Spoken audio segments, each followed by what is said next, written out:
If you don't believe in something, you'll fall for anything. Right. And so we got to believe. And sometimes it's just believing in ourselves. But I believe AA tells you, and I went through a lot of AA, and I have a higher power. For 10 years, I didn't know what my higher power was until he got thrown. They took me and showed me who he was. And he is Jesus Christ in my world. Again, you can be offended at that, but I'm just telling you what happened to me. Today, I have 10 kids. My wife and I are blended. Today, I have 13. I'm sorry, I lied. 12 grandkids.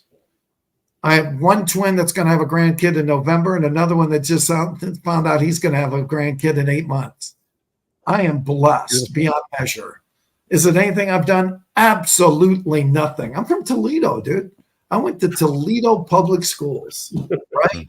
It's grace bigger, but it's also seeing the light, being grateful for everything, and knowing that any human being can change. I work with a lot of people that say, I don't want to change.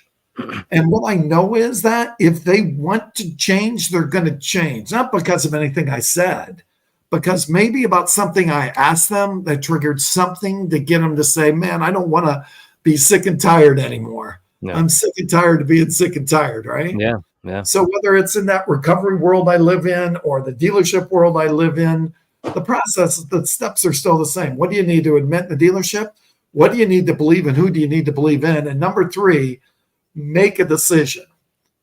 What decision do you need to make today to say, I'm doing this today? As the Bible would say, pick up your mat and walk. What decision do you need to make today to change your life? Maybe it's called me. Maybe it's called Richie. Maybe it's called Lee. I don't know. Maybe it's to knock on your neighbor's door and say you're sorry because you peed on their grass back when you were a teenager. I don't know. But what is it? Make a decision. That's when our lives. Make a decision now.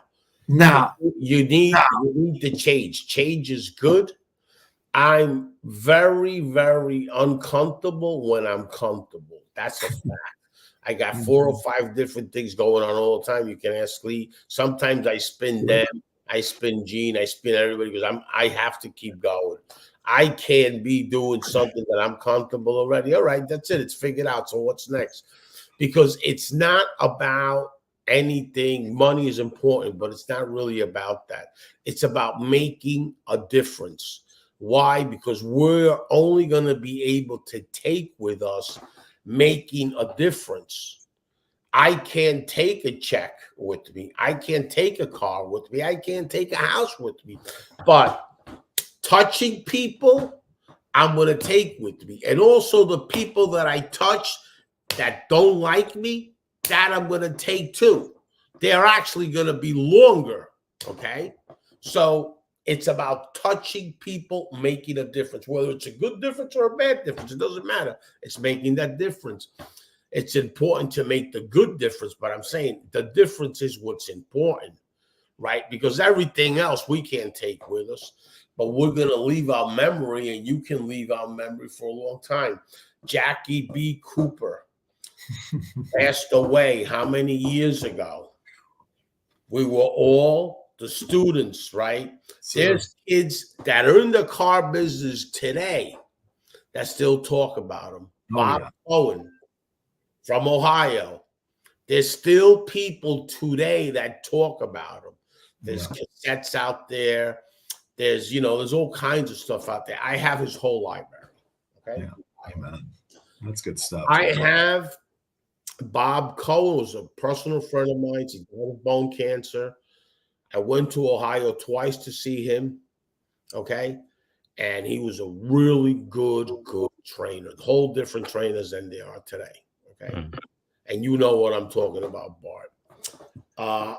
And today I've learned from these younger kids. You got a kid there, Anthony Angola, one of the best BDC trainers that I have ever seen, that didn't even do BDC, didn't even do anything in sales in the car business, came outside of that business, okay? He is unbelievable. I know him since he started his own business. I've been engaged with him. He's been on my live show plenty of times. I always knew that guy was good. And I always knew that guy was going to be a leader. I always call him all the time. Frank J. Loops, when he came in, I told him on LinkedIn, he still has the old message. And I told him, you're a good communicator. You're a good trainer. Always did. From day one. We've been around so long with the people that really train us. They're not around no more, man. You know, and people don't know. They don't understand what we've been through. And that's why we got stressed out. And that's why we drank, we did drugs, and we did whatever we did. And we wouldn't even want to go home because you're questioning yourself whether you should go home, right? When you leave that manager's office, you're selling that guy. And if you're not selling him, that manager's telling you, good, I'm going to go. And when I'm done, this guy's going to go. When I'm done, I'm going to go. There are 5 or 10 people that are going to sell this guy. And God forbid he leaves the keys to the manager. They go up on the roof, and he's got to leave with the car now. So you talk about a stressful situation. How are they not going to break you and make you a leader? That's what I dealt with. You know, I'm pretty sure Bart did the same thing. It was a whole different thing. There was no CSI.